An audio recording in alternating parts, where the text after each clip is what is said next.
Започнуваме со урбаните вести.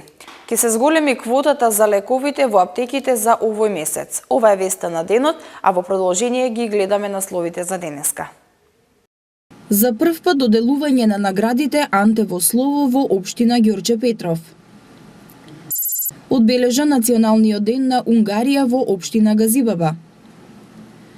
Од денеска повторно ќе има лекови на рецепт. Средното електротехничко училиште на градот Скопје Михајло Пупин ги отвори вратите за промоција на факултетите. 1980 заболени од грип се регистрирани минатата недела. По повод одбележувањето на Националниот ден на Унгарија, делегација од општина Газибаба и од амбасадата на Унгарија во Македонија положија цвеќе пред спомен плочата на унгарскиот државник и револуционер Лајош Кошут во населбата Триангла. Со положување цвеќе и пригодна свеченост во паркот на Македонско-унгарското пријателство во населбата Триангла, општина Газибаба го одбележа Националниот ден на унгарците. Градоначалникот на Газибаба Борис Георгиевски рече дека соработката помеѓу двете држави и општината ќе продолжи и понатаму со исто темпо и интензитет. Положивме свежо цвеќе на познатиот лидер за револуционата борба за демократија и слобода на Унгарија Лајош Кошут и на познатиот унгарски композитор Франц Лист, чии имиња носат две наши улици во населеното место Триангла. И на овој начин, во моје лично име и во името на граѓаните на општина Газибаба, им го честитав Националниот ден на Унгарија и на унгарците кои што живеат во Република Македонија. Амбасадорот на Унгарија во Македонија Ласло Дукс го искажа своето задоволство што повторно заедно со општина Газибаба го прославуваат националниот празник на Унгарија и како што рече, соработката продолжува со исто темпо, особено на економските полиња. 48-ban Magyarországon olyan Во értékek mellett 1848 година револуционери стана во одбраната на тие универзални вредности како што е слободата и демократија, кои се многу важни и за македонскиот народ, и овие идеали представуваат една силна спона помеѓу унгарскиот и македонскиот народ. Многу сме благодарни што во ова населено место се чува споменот на овие унгарски великани Лајош Кошут и Франц Лист, и Унгарија тоа многу високо вреднува. Liszt Ferenc emlékét is, ez nagyon sokat jelent Magyarország számára. На манифестацијата со кратка програма се представија ученици од Општинското основно училиште Дане Крапчев и членови на Сдруженијето на унгарците во Македонија Теледом. Околу 50 доброволци денеска даруваа крв на 38-та крводарителна акција што се одржа во општина Карпош. На крводарителите им се придружи и градоначалникот на општината Стефан Богоев, кој освен што самиот даруваше крв, на крводарителите им врачи пригодни плакети и благодарници за нивната несебичност и хуманост. Во општина Карпош се одржа 38-та поред крводарителна акција во која учествуваа околу 50 доброволци во дарување на најскапоцената течност. Како што информираат од општина Карпош, на хуманите крводарители им се придружи и градоначалникот на општината Стефан Богоев, кој освен што самиот даруваше крв, на најобстојните крводарители им врачи пригодни плакети и благодарници за нивната несебичност и хуманост. Како што информираат од општина Карпош, освен пригодните плакети и благодарници, овие крводарителски ветерани добија и по една оригинално изработена слика од нашиот познат уметник Живко Поповски Цветин, кој воедно е и првиот претседател на Црвениот крст на Република Македонија од осамостојувањето на државата. Скопскиот градоначалник Петре Шилегов, кој е во официјална посета на Париз, имаше средби со стопанственици и со заменик градоначалникот на Париз. На средбата тема на разговор беа искуствата кои главниот град на Франција може да му ги пренесе на Скопје. Развојните визии на новата градска администрација и искуствата кои главниот град на Франција може да му ги пренесе на Скопје беа тема на разговор на денешната средба во Париз меѓу заменик градоначалникот на Париз Кристоф Најдовски, задолжен за јавниот сообраќај во градот, и скопскиот градоначалник Петре Шилегов. Двајцата, како што информираат од град Скопје, разменија мислења за можноста за воведување на трамвајскиот превоз во Скопје, системи за споделување велосипед и возила, како и искуства учествува во спроведувањето на паркинг политиките во двата града. Најдовски понуди помош во изработката на идните планови и стратегии по овие прашања од градот Париз. Шилегов во рамките на официјалната посета на Париз вчера имаше средби со француските стопанственици, а денеска покрај со администрацијата на градот Париз имаше и состанок со директоратот на континентална Европа при француското МНР, каде говореше за интензивираната меѓународна активност на градот Скопје и за потребата од зголемена градска дипломатија со главните европски градови, покрај редовната соработка со збратимените. Двете страни се согласија дека соработката мора да се засили и дека Скопје и Македонија треба поактивно да се вклучат во активностите на меѓународната организација на франкофонијата.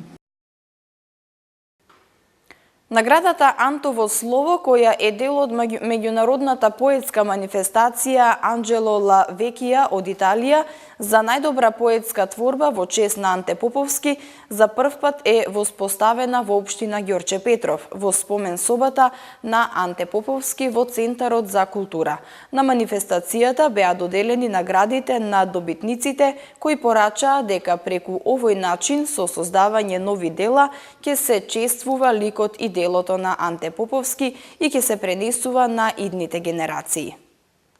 За прв пат во општина Ѓорче Петров во спомен собата на Анте Поповски беа доделени наградите Антево слово, кои се дел од меѓународната поетска манифестација Анджело Ла Векија од Италија, за најдобра поетска творба во чест на великанот на македонската поезија Анте Поповски. Идејата за востановување на оваа награда е на Митко Гогов, писател кој минатата година ја доби престижната награда во Италија. И како што вели тој, оваа награда треба да се востанови кај нас за македонските автори кои се пријавуваат на овој фестивал. Целата идеја за започнување на оваа меѓународна награда, односно конкурс Антево слово, започна минатата година кога јас за прв пат ја добив носечката награда на Анджело Ла Векија, фестивалот кој се случува во Каникати во Италија. И истовремено и како автор и поет сметам дека Анте Поповски е еден од малкуте современици на македонската книжевност, кој освен што е познат во Македонија, има направено и има и предонесено доста за промоцијата на македонската литература и надвор од Македонија. Градоначалникот на општина Ѓорче Петров, Александар Наумовски, истакна дека преку ваков вид културни настани и преку спомен собата на Анте Поповски ќе заживее неговиот лик и дело и ќе се пренесува на младите автори. Во Ѓорче Петров постои спомен соба на нашиот великан на литературата Анте Поповски, со што ни представува огромна чест преку вакви културни настани, преку овие поетски читања да се потсетиме на неговиот дело и особено во ова време, невреме на социјални мрежи, на Facebook, на интернет, каде што младите генерации се повеќе користат интернационализми и замира духот на македонскиот јазик преку оваа спомен соба и организирање на вакви литературни читања да навлеземе уште од најмала возраст кај нашите генерации, особено во Ѓорче Петров во основните училишта, за живување на ликот и делото на Анте Поповски и понатаму за идни некои нови поети кои ќе се родат во нашата општина. Синот на Анте Поповски, Александар Поповски, изрази голема благодарност до општина Ѓорче Петров, како и до Митко Гогов, иницијаторот за оваа манифестација, и Геро Ла Векија, синот на Анджело Ла Векија, кој одлучија да се востанови наградата Анте Поповски. Како што вели тој, ова странци го направија и сега тоа им е ветер во грб да продолжат во Македонија со ширење на македонската култура и македонскиот јазик. Имаме сега ветер во грб и ќе направиме се што може конечно македонската литература и македонската поезија и конечно македонскиот јазик да се слушне навсекаде и воопшто македонската култура да ја развиваме некаков на најдобар можен начин. Манифестацијата Антево слово од година во година ќе се развива и ќе се шири и ќе стане меѓународна. Ова е прва година наградата Антево слово да биде конституирана како дел од меѓународната манифестација во Италија. Првата награда годинава ја доби македонскиот автор Томислав Османли, втората награда ја доби Александра Димитрова, а третата е за Салваторе Амбросино од Италија. Како дел од оваа поетска манифестација е и интернационалната награда која годинава за прв пат ја добија Михаело Свитерски и Долорес Атанасова Лори. Авторите истакнаа дека токму на овој начин, со создавање нови дела, ќе се чествува ликот и делото на Анте Поповски. Од Институтот за јавно здравје информираа дека во текот на минатата недела се регистрирани 1980 заболени од грип, што е намалување за 32% споредено со неделата пред неа, кога беа регистрирани 2701 заболен. Досега во сезоната 2017-2018 вкупно се пријавени 21.100 случаи. Во текот на изминатата недела во Република Македонија се регистрирани 1980 заболени од грип, што е намалување за 32% споредено со неделата пред неа, кога беа регистрирани 2781 заболен, се наведува во извештајот на Институтот за јавно здравје. Во однос на 10-та недела од минатата сезона, која се карактеризираше со ран почеток и пик на активноста, оваа сезона бројот на заболени е зголемен за 13 пати. Регистрираната инциденца оваа недела е во рамки на неделната граница на ниска сезонска активност на вирусот на грип.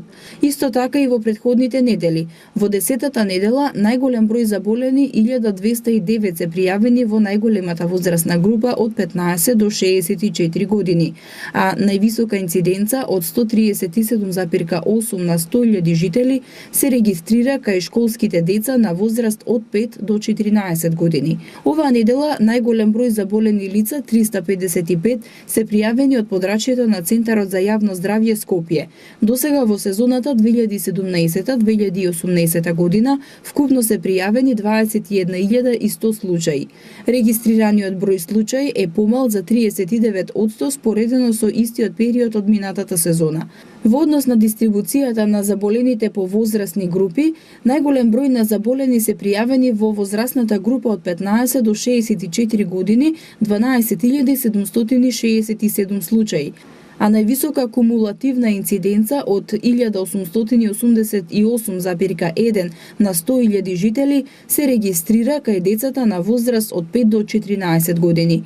Анализата на бројот на заболени од сезонски грип по месеци укажува на постепен пораст на заболени во јануари и достигнување врв во февруари.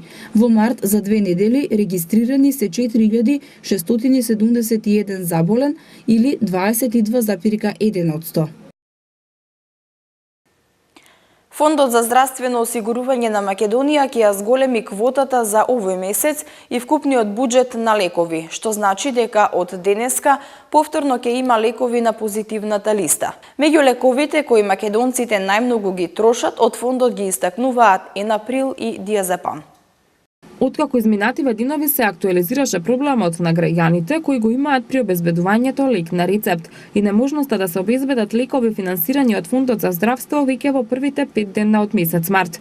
Денеска фондот најави дека ќе ги зголеми квотите за овој месец во износ од 15 милиони денари, кои ќе бидат линеарно распределени по аптека. Ова, како што изјави денеска на пресконференција директорот на Фондот за здравствено осигурување на Македонија Ден Дончев, е една од краткорочните мерки кои ќе бидат преземени со цел да им се излезе во пресред на пациентите.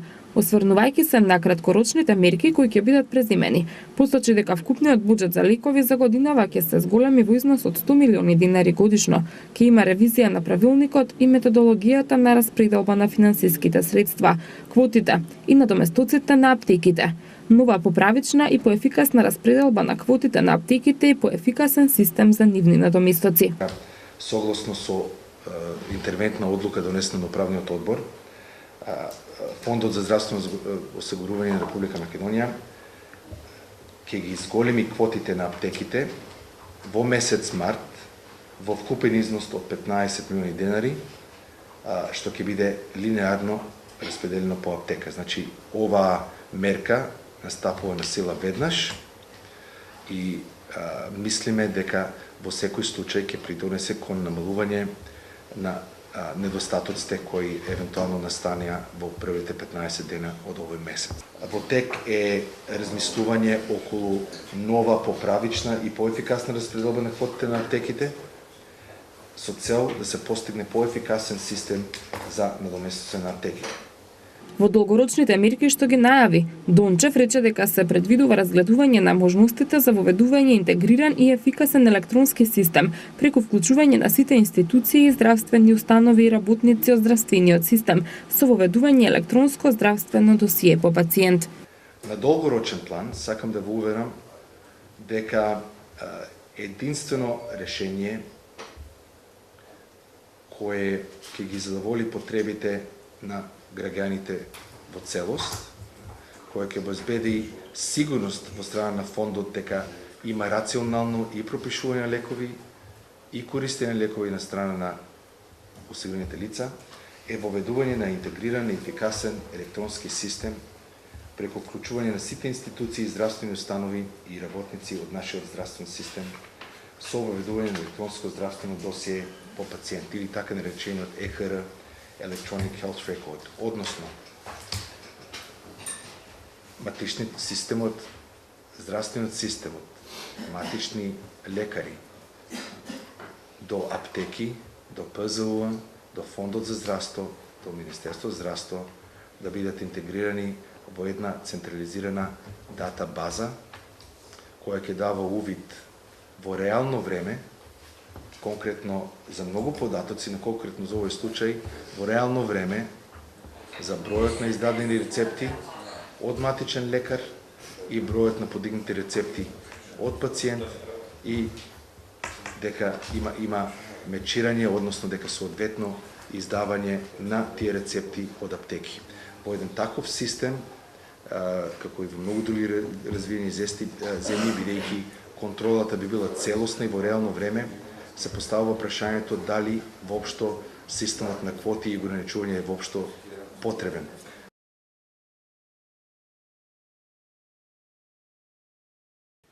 Од денеска официјално започнува да се спроведува проектот Отворени можности, преку кој развојот на социјалното предприемништво има за цел да се креираат политики како и вмрежување и пилотирање на конкретни мерки. Развојот на социјалното предприемништво преку градење на капацитетите и менторирање, креирање политики како и вмрежување и пилотирање на конкретни мерки е целта на проектот Отворени можности кој од денеска официјално започна да се спроведува. Проектот кој е финансиран од Европската унија од ИПА програмата за граѓанско општество и медиумите 2016-2017 ќе трае 2,5 години, а ќе го спроведува ХЕРА во партнерство со Удруга за конкретни развој СЛАП од Хрватска и град Скопје. Председателката на Советот на град Скопје Љубица Јанчева истакна дека градот во соработка со ХЕРА преку овој европски проект покажува локално лидерство и парадигма за потребната поддршка од локалните власти за развојот на социјалното предприемништво. Со проектот Отворени можности се предвидува и реграндирање на невладините организации кои ќе бидат подготвени да формираат социјални предпријатија со цел инклузија на лицата од маргинализираните заедници на пазарот на трудот. Едновремено ќе се работи и на креирање локални политики за отворање социјални бизниси преку изготвување локална стратегија и акциски план за град Скопје. Денеска во Средното електротехничко училиште на град Скопје Михајло Пупин, факултетите и универзитетите имаа можност да ги представат своите програми пред идните студенти во рамки на отворените денови, кои до 1 април ќе се организираат во средните училишта во градот Скопје. Целта на овие отворени денови е идните студенти да направат правилен избор во која насока ќе го продолжат своето образование. Започна со реализација проектот на град Скопје за организирање отворени денови во средните училишта во градот за промоција на факултетите и универзитетите. Денеска можност да се запознаат со програмите од високообразовните институции имаа учениците и идните студенти од Средното електротехничко училиште на град Скопје Михајло Пупин и Средното медицинско училиште Панче Караѓозов, во чии училишта факултетите и универзитетите ги представија своите програми. Учениците на овој начин имаат можност преку непосреден разговор и контакт да добијат информации и одговори за високото образование и да го направат вистинскиот избор за својот својот професионален развој. Директорот на Михајло Пупин, Евтим Пејовски, истакна дека тие се тука да им помогнат во кариерниот развој на учениците, а од факултетите сметаат дека ова е одлична можност да им се објаснат сите нејаснотии на идните студенти. Имаме задоволство да поздравиме представници од 5 универзитети, односно 9 факултети во рамките на високото образование на Република Македонија. Тие се дојдени со цел да ја презентираат својата понуда, да ги презентираат условите кои што ги нудат, а ние имаме за цел да помогнеме во кариерниот развој на нашите ученици, да им покажеме, да им овозможиме да добијат информација што се вели од прва рака. Јас сметам дека тоа ќе биде од помош, од голема помош за идните студенти, бидејќи ќе ги разјасниме сите нејасни прашања. Кои предмети да ги изберат за матура, како да ја положат матурата со подобри резултати, кои се побарувањата на нашиот факултет, кои се студиските програми, какви иновации ние нудиме, што ново предлагаме во новите студиски програми. Високообразовните институции до 1 април ќе имаат можност во една поорганизирана форма да ја представуваат својата програма пред идните студенти, и тоа во 2 училишта дневно. Следни училишта во кои ќе се одржат отворените денови, односно во понеделник се Здравко Цветковски од 11 до 15 часот и Георги Димитров од 14 до 18 часот. Агенцијата за вработување на Република Македонија од денеска објави оглас за 3 мерки од оперативниот план за вработување на кои може да конкурираат невработените лица и работодавачите. Првата мерка е обука за стекнување вештини од областа на банкарството. Втората е практиканство и третата мерка е субвенционирање плати. Невработените лица и работодавачите од денеска можат да конкурираат за користење на мерките обука за стекнување вештини од областа на банкарството, практиканство и субвенционирање плати, за кои објави огласи Агенцијата за вработување на Република Македонија согласно оперативниот план за годинава. Со мерката обука за стекнување на вештини од областа на банкарството ќе бидат опфатени 100 лица. Може да аплицираат невработени евидентирани во Агенцијата за вработување со најмалку средно образование. Лицата кои ќе посетат најмалку 70% од предвидените часови ќе се стекнат со уверение за посетеност на обуката, се наведува во огласот на Агенцијата за вработување. Практиканство пак е мерка за невработени млади до 29 години и невработени до 34 години евидентирани во Агенцијата за вработување со најмалку средно образование без работно искуство, кои може да аплицираат за учество во 3-месечна и 6-месечната практична работа. Избраните кандидати месечно ќе добиваат по 9000 денари за периодот за кој ја извршуваат практичната работа. Кандидатите за мерката субвенционирање плати, кои ќе бидат избрани за вработување од работодавачите по претходно интервју, месечно од Агенцијата за вработување на Република Македонија ќе добиваат по 19.000 денари за период од 3, 6 или 12 месеци, од кои 18.000 денари се субвенција за платата на невработеното лице и 1000 денари за направените трошоци за подготовка на лицето во работниот процес. Оваа мерка се однесува на невработени евидентирани во Агенцијата за вработување на Република Македонија, кои потешко се вклучуваат на пазарот на трудот. Регионалниот центар за управување со кризи ги информира граѓаните дека утре и в понеделник без електрична енергија ќе останат делови од општините Карпош, Центар и Кисела Вода. Корисниците од улицата Руѓер Бошковиќ, број 15, влез 1 и влез 2 во општина Карпош, утре од 9 до 14 часот ќе останат без напојување со електрична енергија. Утре од 13 до 15 часот и 30 минути без струја ќе бидат и корисниците од улицата Васил Главинов во општина Центар. В понеделник во периодот од 9 до 11 часот без електрична енергија ќе останат објектите од фабриката Охис, ТС хербициди и галванотехна во општина Кисела Вода, како и објектот на станицата за технички преглед лоциран на улица Никола Парапунов во општина Карпош. Како што информира регионалниот центар за управување со кризи на град Скопје, причина за прекинот во снабдувањето со електрична енергија е изведувањето закажани технички зафати во дистрибутивната мрежа од страна на екипите на Евена Македонија АД. Засилен ветер кој повремено ќе надминува 80 км на час и ќе услови транспорт на песок и прашина од северните делови на Африка, најавуваат метеоролозите за утре. Дневните температури ќе бидат значително повисоки, на повеќе места ќе достигнат на 20 степени. Во Скопје времето утре ќе биде умерено облачно со сончеви периоди и температури до 22 степени. Во недела температурите ќе достигнат до 16 степени, понеделник 11 и вторник до 12 степени. Со временската прогноза го завршуваме ова издание на Урбаните вести. Ви благодарам на вниманието. Повеќе информации можете да добиете на нашата веб страна mtm.mk. Довидување.